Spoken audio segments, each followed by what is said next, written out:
عامر صاحب، ایک احتجاج میں نے دکھایا، ایک احتجاج روزانہ آپ بھی کرتے ہیں. آپ کہتے ہیں آپ روزانہ مذاکرات کا سوال کر لیتے ہیں جس کا نتیجہ لا حاصل ہے، چھوڑ دیتے ہیں مذاکرات کو.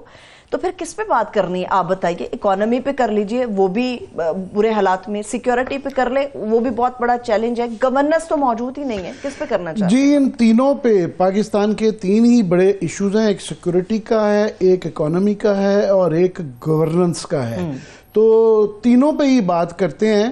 سیکیورٹی کی جو ہے بہت سچویشن جو ہے نا وہ خراب ہوتی جا رہی ہے. بدھ والے روز زہری تحصیل ہے خزدار ڈسٹرکٹ کی، وہاں پہ حملہ ہوا، اور ورنہ تو تواتر کے ساتھ یہ تقریباً روز ہی حملے ہوتے رہتے ہیں، مگر اس کا جو سکیل تھا وہ خوفناک ہے. اور ابھی تک اس کی کسی گورنمنٹ کی طرف سے کوئی ایکسپلینیشن میں نے نہیں دیکھی ہے. اس لیے یہ زیادہ خطرناک تشویشناک تھا کہ اس کے اندر جو 70 سے 80 لوگ یہ جو وہاں کے کمشنر ہیں خزدار کے، ان کا یہ کہنا ہے کہ 70 سے 80 لوگوں نے حملہ کیا. وہ 2 گاڑیوں میں اور موٹر سائیکلوں میں آئے. یہ اخباری رپورٹوں کے اندر جو چیزیں سے چھپی ہوئی ہیں، آج بزنس ریکارڈر کا ایڈیٹوریل کی بھی اس کے اوپر آیا ہوا ہے. تو ان میں یہ سارے لوگ آئے اور اس کے بعد انہوں نے 70 سے 80 لوگ انہوں نے زہری جو شہر ہے ٹاؤن، یہ ثناء اللہ زہری جو چیف منسٹر ہیں سابق، یہ ان کا آبائی علاقہ ہے، گاؤں ہے، ٹاؤن ہے. ٹاؤن کو جس طرح وہ ہوتا ہی ہے کاؤ بوائے کی ویسٹرن فلموں کے اندر جو ہے دونوں چیک پوائنٹس پہ جو ان کی مین ہائی اسٹریٹ تھی، وہ چیک پوائنٹس پہ انہوں نے قبضہ کیا.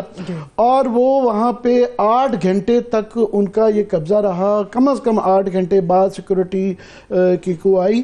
لیویز کا انہوں نے جو ہے تھانہ چیک پوسٹ اس پہ قبضہ کیا، اور اس کے بعد انہوں نے وہاں سے 20 کلاشنکوف، 400 راؤنڈ ایمونیشن کے یہ لے اڑے وہاں سے. یہ اخباری رپورٹوں کی میں بات کر رہا ہوں جو چھپی ہوئی ہے. جی، اس کے بعد انہوں نے ان کا جو سٹاف تھا ان کو ہاسٹیج لے لیا. اس کے بعد جو ہے انہوں نے ریکارڈ جلا دیا، توڑ دیا، فرنیچر توڑ دیا. اس کے بعد میونسپیلٹی کا دفتر تھا وہاں کو اس کو نشانہ بنایا. پھر اس کے بعد جو ہے نادرا کا دفتر توڑا، اور اس کے بعد ایک بینک جو تھا اس کے پرائیویٹ بینک جو ہے ڈاکہ مارا، اور وہاں سے 9 کروڑ روپیہ جو ہے نا وہ لے اڑے. اور یہ 8 گھنٹے تک ایک پاکستان کے ایک چھوٹے شہر کے اندر جو ہے یہ فلم کی طرح یہ دندناتے رہے. اور جاتے وقت یہ وہاں سے گاڑیاں بھی لے گئے، موٹر سائیکلیں بھی لے گئے، اور یہ ہوا.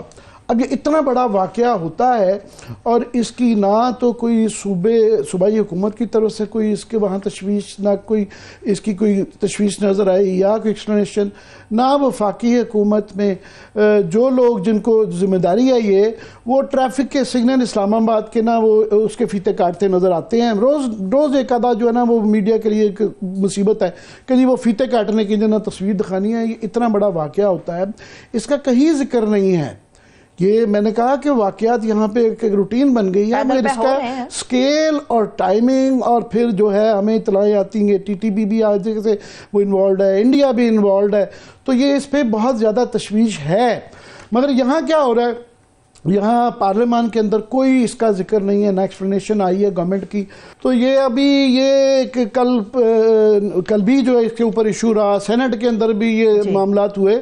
تو گورنمنٹ بہت اس پہ بنا رہی ہے. خواجہ آصف صاحب نے کل بڑی سخت باتیں کی کہ یہ اس طرح نہیں کرنا چاہیے. اور بھائی آپ کو تو شکر گزار ہونا چاہیے. ویسے میڈم آپ کا بھی قصور ہے کہ یہ شروع آپ نے بھی کروانے میں. مجھے آپ راستہ دیں ذرا، یہ میرا قصور نہیں ہے. شہباز شریف صاحب نے خود بتایا کہ آپ نے احتجاج یہ بھی سنوایا ہے شہباز شریف صاحب نے. تو اب یہ ہو رہا ہے تو میں سمجھتا ہوں کہ ان کی بات مان لی گئی ہے. خود انہوں نے سجیسٹ کیا ہے اگر لوگ اس پہ کر رہے ہیں بجائے اس کے کہ تشدد ہوں، سڑکوں پہ آئیں، جلوس جلسے نکالے جائیں اور جو ہے سرکاری املاک کو نقصان پہنچایا جائے، تو یہ ایک بڑا ایک مناسب طریقہ ہے احتجاج کا. اس میں غصہ کھانے کی کیا بات ہے؟ مگر بات یہ ہے کہ اس وقت جو ہے گورنمنٹ جو ہے ان ایشوز کے اوپر، جو میں نے جس طرح ایک بڑی سنجیدہ خزدار والا واقعہ، زہری والا واقعہ سنا سنایا ہے. ان کو یہ ان کے بالکل اس وقت یہ گھبرائے ہوئے ہیں گورنمنٹ کے اندر نا. ایک عجیب سا اس وقت ایک ڈیسیجن میکنگ کا ایک پرابلم آیا ہوا ہے. ایک ان کے ہاں ایک پینک سا نظر آتا ہے. پتہ نہیں یہ جو منصور علی شاہ صاحب نے یہ 3 ممبر کا بینچ جو ہے اس کے اوپر بات کریں گے کہ وہ اس کا کال اپ کر لیا ہے اور وکیلوں کو کہا ہے کہ جناب اس بات پہ وہ غور کریں گے کہ یہ 26ویں آئینی ترمیم سے نے جو اختیارات لے لیے ہیں یہ کانسٹیٹیوشنل بینچز کے علاوہ جو عدالت سے, تو کیا وہ لے سکتی ہے؟ یہ کہیں آئین کے اوپر کی آزادی آئین یا عدلیہ کے اوپر یہ حملہ تو نہیں ہے. اب وہ ایک بڑا پہلے کسی نے اس کو لائٹلی لیا ہوا تھا, آج انہوں نے آرڈر بھی ایشو کیا ہے, تو شاید اس وجہ سے ہے کیونکہ ابھی لڑائی چل رہی ہے ان کی گورنمنٹ کی. آج اس کے اوپر بھی بات کریں گے کہ ڈار صاحب جو ہے نا وہ گھر پہ بیٹھنے کے لیے تیار نہیں ہے. وہ گھوم پھر سے کبھی دائیں سے کبھی بائیں سے وہ اختیار چاہتے ہیں. وہ چاہتے ہیں کہ ڈیسیجن میکنگ خاص طور پہ فائنینس کے بغیر وہ رہ نہیں سکتے. وہ فارن منسٹری حالانکہ بڑی باعزت منسٹری ہے مگر وہ خوش نہیں ہے, وہ گھوم پھر کے دائیں بائیں سے. تو انہوں نے جو ابھی احسن اقبال صاحب کے ذریعے جو اڑان کی اتنی بڑی وہ جو اڑان اڑائی گئی, اس کے بعد اتنی میڈیا کیمپین کی گئی, اشتہارات دیے گئے, تو اس سے ایک دن پہلے جو ہے وہ اورنگزیب صاحب کہہ رہے ہیں کہ میں نے بھی ایک پلان دیا ہوا تھا. تو وہ 5 ایز غائب ہو گئے ہیں. اور اب آج پی ایم او کی ان کی جو ویب سائٹ ہے سرکار کی جو پرائم منسٹر کی, اس کے اوپر جو ہے وہ جو ان کا پلان ہے وہ لگ گیا اور اڑان بیچ میں سے غائب ہو گئی ہے. سو یہ معاملات چل رہے ہیں اس کے اوپر, تینوں کے اوپر, ہم سیکورٹی کے اوپر بھی, اکانومی کے اوپر بھی اور گورننس کے اوپر بھی, تینوں میں 3 سیگمنٹس کے اندر یہ بات کریں گے.